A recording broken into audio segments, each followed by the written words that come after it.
परमेश्वर के धन्य नाम की महिमा हो। प्रभात मनन के सत्र 2839 में आप सभी का बड़े प्रेम के साथ स्वागत करता हूँ। आइए आज के मनन के लिए हम पढ़ते हैं प्रकाशित वाक्य अध्याय 6 पद 12 से 14 तक। जब उसने छठवीं मोहर खोली तो मैंने देखा कि एक बड़ा भूकंप हुआ और सूर्य कंबल के समान काला और पूरा चंद्रमा लहू के समान हो गया। आकाश के तारे पृथ्वी पर ऐसे गिर पड़े जैसे बड़ी आंधी से हिलकर अंजीर के पेड़ में से कच्चे फल झड़ते हैं। आकाश ऐसा सरक गया जैसा पत्र लपेटने से सरक जाता है और हर एक पहाड़ और टापू अपने अपने स्थान से टल गया। छठी मोहर को खुलते हुए प्राकृतिक आपदाएं शुरू हो रहे हैं। ये ध्यान देने की बात है कि निम्न प्राकृतिक आपदाएं संतों की प्रार्थना के तुरंत बाद हो रहे हैं।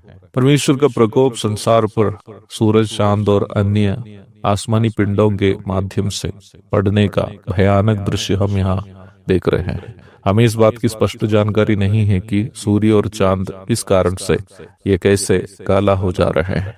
ये हो सकता है कि किसी प्रकार के भयानक ज्वालामुखी आदि भूकंप के बाद होने के कारण, ज्वालामुखी से निकलने वाले काला धुआं आदि के कारण सूर्य और चांद ढके जाने की वजह से है या नहीं।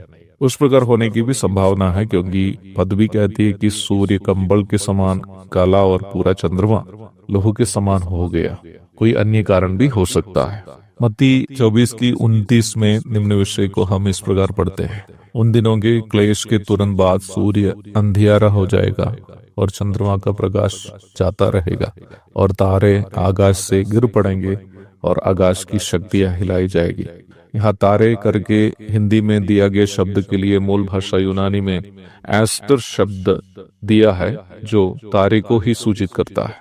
मैं इस प्रकार बोलने का एक कारण है क्योंकि कुछ लोग सिखाते हैं कि यहाँ मूल भाषा में उपयोग किया गया शब्द तारे को नहीं बल्कि उल्काओं को सूचित करता है, जबकि सच्चाई यह है कि यहाँ उपयोग किया गया शब्द तारे को ही सूचित करता है।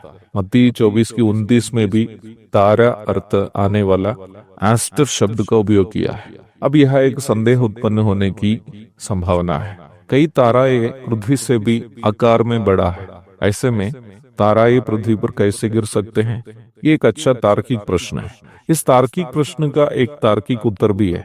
बाइबल पंडितों का कहना है कि यहाँ उपयोग किया गया एस्टर शब्द बड़े बड़े तारों को नहीं बल्कि एस्टेरॉइड्स अथवा क्षुद्र ग्रहों को, अर्थात तारे स्वरूप छोटे छोटे ग्रहों को सूचित करते हैं। परंतु इस पर भी तार्किक लोग तर्क करने की संभावना है। वो तर्क यह है कि एस्टेरॉइड्स अथवा क्षुद्र ग्रहों को यूनानी में एस्टर नहीं बल्कि एस्टेरॉइड्स कहते हैं। अब क्या करेंगे? करने के लिए और कुछ भी नहीं है, सच्चाई ढूंढना है।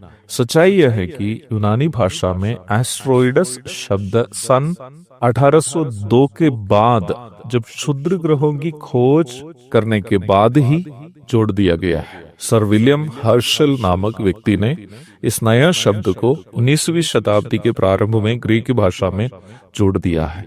इसका मतलब एस्टेरॉइड्स शब्द यूनानी में उन दिनों में नहीं था जब बाइबल की रचना की जा रही थी, बल्कि केवल एस्टर शब्द ही उपलब्ध था। एस्टेरॉइड्स अथवा क्षुद्र ग्रहों के लिए समकालीन यूनानी में उपयोग किया गया एस्टेरॉइड्स शब्द का भी उद्गम बाइबल में उपयोग किया गया एस्टर शब्द से ही है। इसका मतलब प्रारंभ में पढ़ी गई पद को यदि हम आक्षरिक रूप में लेंगे तो आसमान से पृथ्वी पर तारे गिरने का अर्थ क्षुद्र ग्रह अथवा एस्ट्रॉइड्स के गिरना है। आकाश के सरक जाना यदि हम आक्षरिक रूप में ले तो ये सूर्य से अल्ट्रावायलेट रेस धरती पर पड़ने से रोकने वाले ओजोन लेयर अथवा ओजोन परत पर होने वाले नुकसान को सूचित करना होना चाहिए, क्योंकि अध्याय 16 की 9 में हम इस प्रकार पढ़ते हैं कि महासंकट काल के समय मनुष्य बड़ी तपन से झुलस गए।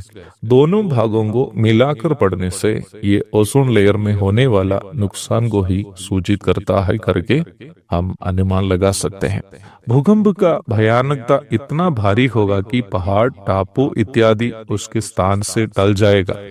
अनेकों बाइबल पंडितों का मानना यह है कि सूर्य, चंद्रमा, आकाश, धरती, तारे इत्यादि के द्वारा परमेश्वर का प्रकोप मनुष्य पर उतरने का कारण यह हो सकता है कि मनुष्य जीवित परमेश्वर का इनकार करके इन प्राकृतिक चीजों को ईश्वर मानकर पूजते हैं। अर्थात जैसे मिस्र में परमेश्वर उन सारी चीजों से जिसे वहां के लोग देवता समझकर पूजते थे उन पर दंड उंडेला, उसी प्रकार महासंकट काल में परमेश्वर उन सभी प्राकृतिक वस्तुओं के द्वारा जिसे संसार के लोग ईश्वर समझकर पूजते हैं मनुष्य पर अपना प्रकोप को उंडेलेंगे। एक और शुभ दिन की धन्य कामनाओं के साथ आज का मनन में यह समाप्त करता हूँ। प्रभु आप सबको आशीष दे। आमीन।